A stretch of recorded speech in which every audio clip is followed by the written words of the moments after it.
2020 Covid വന്ന് എന്ത് ചെയ്യുമെന്നറിയാതിരുന്ന സമയത്ത് സിനിമാ വ്യവസായത്തിന് ലഭിച്ച പിടിവള്ളിയായിരുന്നു OTT. 2019 മുതൽ മലയാളം സിനിമകൾ OTT പ്ലാറ്റ്ഫോമുകളിൽ ലഭ്യമാകുന്ന സാഹചര്യം ഉണ്ടായിരുന്നെങ്കിലും ആളുകളെ അവയിലേക്ക് കൂടുതൽ അടുപ്പിച്ചത് കോവിഡ് കാരണമുണ്ടായ കണ്ടന്റ് ദാരിദ്ര്യമാണ്. സിനിമ മൊത്തത്തിൽ മാറും, OTTക്ക് വേണ്ടി ഇനി സിനിമകൾ നിർമ്മിക്കപ്പെടും, സീരീസുകൾ നമ്മുടെ നാട്ടിലുണ്ടാകും, തിയേറ്ററിൽ ആളുകൾ പോകുന്നത് കുറയും, ഓഫ് ബീറ്റ് സിനിമകൾക്ക് ഇനി OTT എന്ന സേഫ് സ്പേസ് ഉണ്ടാകുമെന്നൊക്കെ പല തിയറികളും അന്നുണ്ടായി. എന്നാൽ തിയേറ്ററുകൾ തുറന്നപ്പോൾ 50% ഒക്യുപ്പൻസി വെച്ചും ഹിറ്റുകൾ സൃഷ്ടിക്കാൻ സിനിമാ മേഖലയ്ക്ക് സാധിച്ചു. സ്ട്രീമിംഗ് റൈറ്റ്സ് എന്ന അധിക വരുമാനം ചെറിയ മുതൽ മുടക്കിൽ നല്ല സിനിമകൾ സൃഷ്ടിച്ച നിർമ്മാതാക്കൾക്ക് മികച്ച ലാഭം നേടിക്കൊടുത്തു. സബ്സ്ക്രൈബർമാർക്ക് എല്ലാ ആഴ്ചയും കോണ്ടന്റ് കൊടുക്കണം എന്ന ബാധ്യത OTT പ്ലാറ്റ്ഫോമുകളെ വ്യാപകമായിട്ട് പുതിയ കോണ്ടന്റ് വാങ്ങാൻ നിർബന്ധിതരാക്കിയപ്പോൾ OTT റൈറ്റ്സ് മാത്രം ലക്ഷ്യമിട്ട് തട്ടിക്കൂട്ടിയ പല സിനിമകളും ഏറെക്കുറെ എല്ലാ ഭാഷയിലും ഉണ്ടായി. തിയേറ്ററിൽ ഓടിയില്ലെങ്കിലും സീനില്ല, OTT റൈറ്റ്സ് കൊണ്ട് മാത്രം പ്രോഫിറ്റ് ഉണ്ടാക്കാമെന്ന് പറഞ്ഞ് പല പ്രൊജക്ട് ഡിസൈനർമാരും ആളുകളെ കൊണ്ട് സിനിമയിൽ പണം ഇൻവെസ്റ്റ് ചെയ്യിപ്പിച്ചു. തങ്ങളെ പിഴിയാൻ വേണ്ടി നിലവാരം കുറഞ്ഞ സിനിമകൾ പടച്ചുവിടുകയാണെന്ന് മനസ്സിലാക്കാൻ OTT പ്ലാറ്റ്ഫോമുകൾക്ക് അത്ര സമയം വേണ്ടി വന്നില്ല. ഏതാണ്ട് 2022 മുതൽ ആദ്യം തിയേറ്ററിൽ ഇറക്കിയിട്ട് ഇങ്ങോട്ട് വന്നാൽ മതി എന്ന പോളിസി OTTക്കാർ എടുക്കുകയും അങ്ങനെ OTTയെ ബോധിപ്പിക്കാൻ വേണ്ടി തിയേറ്റർ റിലീസ് ആവുകയും ചെയ്ത കുറേ സിനിമകൾക്ക് നമ്മൾ സാക്ഷികളായി. 2023-24 ആയപ്പോഴേക്കും വിരലിലെണ്ണാവുന്ന സിനിമകൾ മാത്രമാണ് തിയേറ്ററിൽ വരുന്നതിന് മുമ്പേ OTT ബിസിനസ് നടത്തിയത്. റിലീസിന് മുന്നേ OTT ബിസിനസ് നടക്കുന്നത് ഇപ്പോൾ അപൂർവമായ ഒരു കാര്യമായതുകൊണ്ടാണെന്ന് തോന്നുന്നു. ശ്രീനാഥ് ബാസി സിനിമയായിട്ടുള്ള ആസാദി ആ ഒരു കാര്യത്തെ ഒരു പ്രൊമോഷണൽ മെറ്റീരിയൽ ആയിട്ട് ഉപയോഗിച്ച് അവരുടെ OTT ബിസിനസ് നടന്നു എന്ന കാര്യം ഇപ്പോൾ വെളിപ്പെടുത്തിയിട്ടുണ്ട്. ഇനി പ്രധാന കാര്യത്തിലേക്ക് കടക്കാം. എന്താണ് 2025-ലെ OTT സ്പേസിന്റെ അവസ്ഥ? സിനിമകളുടെ കാര്യത്തിൽ മൊത്തത്തിൽ നിലപാട് കടുപ്പിച്ച അവസ്ഥ തന്നെയാണ് ഇപ്പോഴും. പ്രധാനമായും 2-3 OTT പ്ലാറ്റ്ഫോമുകളാണ് നമ്മളിൽ അധികം പേർക്കും ഉള്ളത്. Netflix, Amazon Prime, Jio Hotstar, പിന്നെ സോണി ലിവ്. ഇതിൽ ഭൂരിഭാഗം പേർക്കും ഉണ്ടാകാൻ സാധ്യതയുള്ള ആമസോൺ പ്രൈം 2025-ൽ ഒരൊറ്റ മലയാള സിനിമ പോലും വാങ്ങിയിട്ടില്ല. നിങ്ങളിൽ ചിലർ അപ്പോൾ ചോദിക്കും, ഞാൻ ചില സിനിമകൾ ആമസോൺ പ്രൈമിലാണല്ലോ കണ്ടത് എന്ന്. അതെല്ലാം പേപ്പർ വ്യൂ മോഡലിലാണ്. അതായത് ഇപ്പോൾ ഈ വീഡിയോ നിങ്ങൾ കാണുന്നത് എനിക്ക് ഏത് രീതിയിൽ സഹായകരമാകുന്നു അതുപോലെ അത്തരം സിനിമകളുടെ നിർമ്മാതാക്കൾക്ക് നിങ്ങൾ ആ സിനിമകൾ കാണുമ്പോൾ പൈസ ലഭിക്കും. സിനിമകൾ അപ്ലോഡ് ചെയ്യുന്നതിന് ഒരു പ്രസ്തുത പ്ലാറ്റ്ഫോം ഫീ ആമസോണിന് കൊടുക്കണം. യൂട്യൂബിൽ ഈ പ്ലാറ്റ്ഫോം ഫീ ഇല്ലാത്തത് കൊണ്ടാണ് ചില സിനിമകൾ ഇപ്പോൾ യൂട്യൂബിൽ വരുന്നത്. ജിയോ ഏറ്റെടുത്തതോടെ സബ്സ്ക്രൈബർ ബേസ് ഗണ്യമായി വർദ്ധിച്ച ഹോട്ട്സ്റ്റാർ അഥവാ ജിയോ ഹോട്ട്സ്റ്റാർ ഈ വർഷം ഇതുവരെ 2 സിനിമകൾ മാത്രമാണ് വാങ്ങിയത്, പൊന്മാനും എമ്പുരാനും. 2024 ഡിസംബറിൽ വന്ന ബറൂസ് ഈ വർഷം ജനുവരിയിൽ ഹോട്ട്സ്റ്റാറിൽ വന്നിരുന്നു. നെറ്റ്ഫ്ലിക്സ് ഈ വർഷം ഇറങ്ങിയ സിനിമകളിൽ ഒരൊറ്റ മലയാളം സിനിമ മാത്രമേ വാങ്ങിയിട്ടുള്ളൂ. അത് കുഞ്ചാക്കോ ബോബൻ നായകനായിട്ടുള്ള ഓഫീസർ ഓൺ ഡ്യൂട്ടിയാണ്. 2024 ഡിസംബറിൽ വന്ന റൈഫിൾ ക്ലബ്ബ് ഈ വർഷം ആദ്യം നെറ്റ്ഫ്ലിക്സിൽ വന്നിരുന്നു. മാസത്തിൽ ഒന്നെന്ന കണക്കിന് മലയാള സിനിമകൾ വാങ്ങുന്ന ഒരേയൊരു പ്ലാറ്റ്ഫോം ഇപ്പോൾ സോണി ലിവ് ആണെന്ന് പറയാം. ഫെബ്രുവരിയിൽ മാർക്കോ, മാർച്ചിൽ രേഖാചിത്രം, ഏപ്രിലിൽ പ്രാവിൻകൂട് ഷാപ്പ്, മെയ് മാസത്തിൽ ബ്രൊമാൻസ്, മരണമാസ് എന്നിങ്ങനെയാണ് സോണി ലിവ് വാങ്ങിയിട്ടുള്ള പടങ്ങളുടെ ലിസ്റ്റ്. പിന്നെ 2 പടങ്ങൾ മാത്രം ZEE5 വാങ്ങിയിട്ടുണ്ട്. ടൊവിനോ തോമസിന്റെ ഐഡന്റിറ്റി, ആന്റണി വർഗീസിന്റെ ദാവീദ്. ഈ വർഷം ഭൂരിഭാഗം മലയാള സിനിമകളും OTT റിലീസിന് ഓപ്റ്റ് ചെയ്തിട്ടുള്ളത് Amazon Prime, Manorama Max, Saina Play മുതലായ പ്ലാറ്റ്ഫോമുകളെയാണ്. ഒരേ സമയം സിനിമകൾ ഒന്നിലധികം പ്ലാറ്റ്ഫോമുകളിൽ വരുന്നതും നമ്മൾ കണ്ടിട്ടുണ്ട്. ഏറ്റവും കുറഞ്ഞ നിരക്കുകൾ ഓഫർ ചെയ്യുന്ന പ്ലാറ്റ്ഫോമുകളാണ് മനോരമ മാക്സ്, സൈന പ്ലേ മുതലായവ. പേപ്പർ വ്യൂ മോഡൽ അവർക്കുണ്ടോ എന്നതിൽ വ്യക്തതയില്ല. എന്നിരുന്നാലും ഒരേ സമയം പല പല പ്ലാറ്റ്ഫോമുകളിൽ ഇറക്കി കിട്ടാവുന്ന അത്ര പണം ഉണ്ടാക്കുക എന്നതാണ് ഇപ്പോഴത്തെ ട്രെൻഡ്. തിയേറ്ററുകളിൽ തിരസ്കരിക്കുന്ന പല സിനിമകളും കിട്ടുന്ന തുകയ്ക്ക് OTTകൾക്ക് കൊടുക്കുകയാണ്. ചെറിയൊരു തുക കൊടുത്ത് ബാക്കി തുക സിനിമ ഇറങ്ങി അതിന്റെ പെർഫോമൻസ് നോക്കിയിട്ട് കൊടുക്കുന്ന ഹൈബ്രിഡ് മോഡലും OTT പ്ലാറ്റ്ഫോമുകൾ ഇപ്പോൾ പരീക്ഷിക്കുന്നുണ്ട്.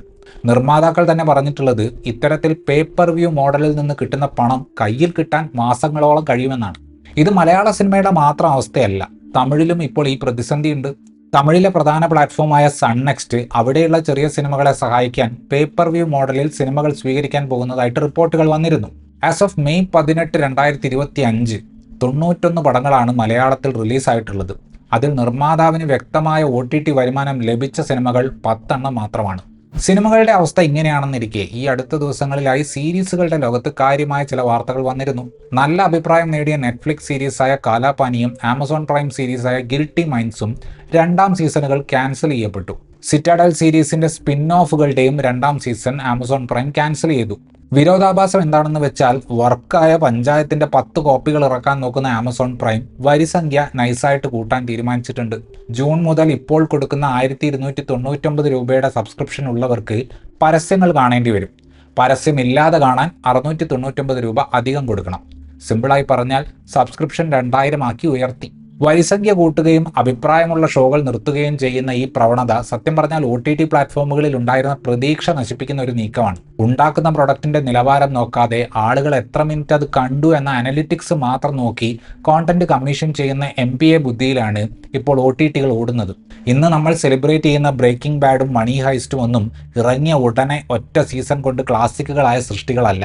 ഇനി മലയാളത്തിലെ സീരീസ് ഫോർമാറ്റിലേക്ക് നമ്മൾ നോക്കുകയാണെങ്കിൽ വളരെ അവസാനം ഈ ഒരു പ്രോസസ്സിലേക്ക് വന്ന ഒരു ഇൻഡസ്ട്രിയാണ് മലയാളം. അതിൽ തന്നെ പ്രമുഖരായിട്ടുള്ള നെറ്റ്ഫ്ലിക്സും ആമസോണും ഇപ്പോഴും മലയാളം സീരീസുകൾ ഗ്രീൻലിറ്റ് ചെയ്തിട്ടില്ല. ഹോട്ട്സ്റ്റാറിലും സോണി ലിവിലുമാണ് ഇതുവരെ മലയാളം സീരീസുകൾ വന്നിട്ടുള്ളത്. ഒരു സമയത്ത് തുടരെ സീരീസുകൾ അനൗൺസ് ചെയ്യപ്പെട്ട മലയാളത്തിൽ ഇപ്പോൾ ഒന്നും തന്നെ കേൾക്കാനില്ല. മാനേജ്മെന്റ് തലത്തിലുണ്ടായ മാറ്റങ്ങൾ കാരണം ഈ രണ്ട് പ്ലാറ്റ്ഫോമുകളും പൂർത്തിയായ സീരീസുകൾ പലതും ഇപ്പോഴും ഇറക്കിയിട്ടില്ല. Kerala crime files, Perilloor premier league, masterpiece, Nagendran's honeymoons, 1000 babies, love under construction എന്നീ സീരീസുകൾ ഹോട്ട്സ്റ്റാർ പുറത്തിറക്കിയപ്പോൾ ജയ് മഹേന്ദ്രൻ എന്ന സീരീസാണ് സോണി ലിവ് ഇറക്കിയത്. പുറത്തു വന്ന സീരീസുകളിൽ ആകെ കേരള ക്രൈം ഫയൽസ് മാത്രമാണ് 2ാം സീസൺ നേടിയെടുത്ത ഒരു മലയാളം സീരീസ്. ഈ അടുത്ത് തന്നെ 2ാം സീസൺ റിലീസ് ഉണ്ടാകുമെന്നാണ് കേൾക്കുന്നത്.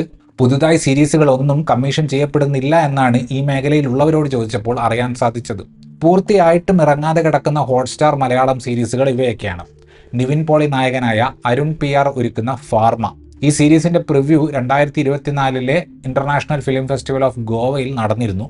മിഥുൻ മാനുവൽ തോമസ് ഒരുക്കുന്ന അണലി, നിഖില വിമലും ലിയോണ ലിഷോയുമാണ് ഇതിലെ പ്രധാന താരങ്ങൾ. സുരേഷ് നന്ദകുമാർ സംവിധാനം ചെയ്യുന്ന വിനായക് ശശികുമാർ രചന നിർവഹിച്ചിട്ടുള്ള റോസ്ലിൻ. സോണി ലിവിൻ്റെതായിട്ട് വരാനുള്ളത് സംഭവ വിവരണം 4.5 സംഘം എന്ന കൃഷാന്ത് സീരീസ് ഉണ്ട്.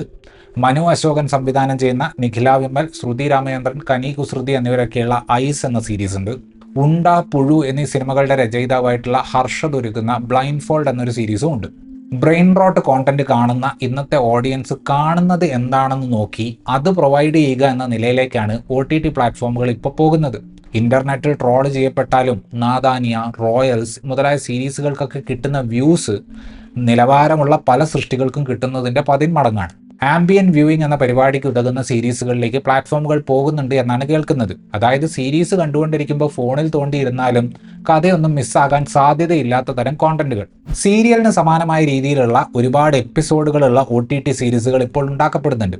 TV+ എന്ന ഓമനപ്പേരിൽ അറിയപ്പെടുന്ന ഈ പരിപാടി ജിയോ ഹോട്ട്സ്റ്റാറിലൊക്കെ ഇപ്പോൾ നമുക്ക് കാണാൻ സാധിക്കും. ഒരു തരത്തിൽ ഇന്ത്യയിലെ OTT പ്ലാറ്റ്ഫോമുകളുടെ സ്റ്റാർട്ടപ്പ് ഹണിമൂൺ ഫേസ് കഴിഞ്ഞു എന്ന് പറയാം. സ്റ്റാർട്ടപ്പുകൾ തുടക്കത്തിൽ കസ്റ്റമേഴ്സിനെ കിട്ടാൻ വേണ്ടി ക്യാഷ് ബേൺ ചെയ്യുന്നത് പോലെയായിരുന്നു കഴിഞ്ഞ കുറച്ചു കാലം വരെ ഇവിടുത്തെ OTT പ്ലാറ്റ്ഫോമുകൾ ഷോസിന് വേണ്ടി പൈസ മുടക്കിയത്. എന്നാൽ ഇനി അവർക്ക് മുടക്കിയ പൈസയ്ക്കുള്ള ലാഭം കാണാൻ പറ്റണമെന്ന അവസ്ഥയാണ്. അതുകൊണ്ട് തന്നെ കലയെ ഉദ്ധരിക്കുക എന്ന പരിപാടിയൊക്കെ അവർ എട്ടാക്കി മടക്കി പോക്കറ്റിലിട്ട അവസ്ഥയാണ്. താരങ്ങളുടെ പുറകെ പോകാതെ കാമ്പുള്ള കഥകൾ പറയാൻ സംവിധായകർക്കും എഴുത്തുകാർക്കും അവസരം നൽകുമെന്ന പ്രതീക്ഷ തന്നിരുന്ന OTT പ്ലാറ്റ്ഫോമുകൾ ഇന്ന് താരങ്ങളുടെ പിറകെയാണ് പോകുന്നത്. തിയേറ്ററിൽ വലിയ ഓളം ഉണ്ടാക്കാൻ സാധ്യതയുള്ള സൂപ്പർ താര ചിത്രങ്ങൾക്ക് മാത്രമേ ഇപ്പോൾ വമ്പന്മാർ പണം മുടക്കുന്നുള്ളൂ. സീരീസുകളിലേക്ക് വരുമ്പോഴും പ്രശംസ നേടിയ സീരീസുകളെക്കാൾ ആളുകൾ കണ്ട മണിക്കൂറുകളുടെ അടിസ്ഥാനത്തിലാണ് പുതിയ സീസണുകൾ ഉണ്ടാക്കപ്പെടുന്നത്. ഉർവശി ശാപം ഉപകാരം എന്ന പോലെയാണ് ഈ ഒരു മാറ്റമെന്ന് ഒരർത്ഥത്തിൽ പറയാം. OTTകൾ കൈയൊഴിഞ്ഞ മലയാളം സിനിമയാണ് ഇന്ന് ഇന്ത്യയിൽ സാമാന്യം നല്ല സിനിമകൾ ഉണ്ടാക്കുന്നത്. OTT പ്ലാറ്റ്ഫോമുകൾ അകമഴിഞ്ഞ് സഹായിക്കുന്ന ഹിന്ദി ഇൻഡസ്ട്രി അതിൻ്റെ ഏറ്റവും മോശം ഘട്ടത്തിലൂടെയാണ് കടന്നുപോകുന്നത്. സബ്സ്ക്രിപ്ഷൻ റേറ്റുകൾ ഉയരുകയും അതിനൊത്ത കോണ്ടന്റുകൾ ഇല്ലാതാവുകയും ചെയ്യുമ്പോൾ ആളുകൾ സ്വാഭാവികമായും ടെലിഗ്രാം പോലെയുള്ള മാർഗങ്ങളിലേക്ക് കടക്കും. 2008 AMC നെറ്റ്വർക്കിൽ വന്ന ബ്രേക്കിംഗ് ബാഡ് സീരീസിന് 2011 മുതൽ ലോകമാകെ ഫാൻ ബേസ് ഉണ്ടാകുന്ന ലെവലിലേക്ക് കാര്യങ്ങൾ എത്തിക്കുന്നതിൽ അന്നത്തെ നെറ്റ്ഫ്ലിക്സിന് കാര്യമായ പങ്കുണ്ട്.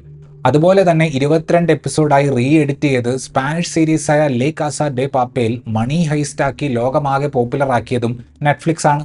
നല്ലതിനെ തപ്പിപ്പിടിച്ച് പൊക്കിക്കൊണ്ടുവരുന്ന പാരമ്പര്യം ഉണ്ടായിരുന്ന OTTകൾ എമിലി ഇൻ പാരീസും കോൾ മീ ബേയും ഒക്കെയാണ് പുതുക്കാൻ പോകുന്നതെങ്കിൽ സബ്സ്ക്രൈബർ ബേസ് അതിനോട് എങ്ങനെ പ്രതികരിക്കുമെന്ന് നമുക്ക് കണ്ടു തന്നെ അറിയണം. 2025 ഒരുപക്ഷെ OTTകളുടെ പർച്ചേസിംഗ് ആൻഡ് ഗ്രീൻ ലൈറ്റിംഗ് പരിപാടികളുടെ ഒരു റീസെറ്റ് ബട്ടൺ ആകാനുള്ള സാധ്യത തള്ളിക്കളയാൻ സാധിക്കില്ല. ഈ വീഡിയോയിൽ പറഞ്ഞ കാര്യങ്ങൾ ഏതെങ്കിലും രീതിയിൽ നിങ്ങൾക്ക് പുതിയ അറിവ് തന്നതായിട്ട് തോന്നിയിട്ടുണ്ടെങ്കിൽ വീഡിയോ ലൈക്ക് ചെയ്യുമെന്നും ഇത്തരത്തിലുള്ള കൂടുതൽ വീഡിയോകൾക്ക് വേണ്ടി ചാനൽ സബ്സ്ക്രൈബ് ചെയ്യുമെന്നും പ്രതീക്ഷിക്കുന്നു. താങ്ക്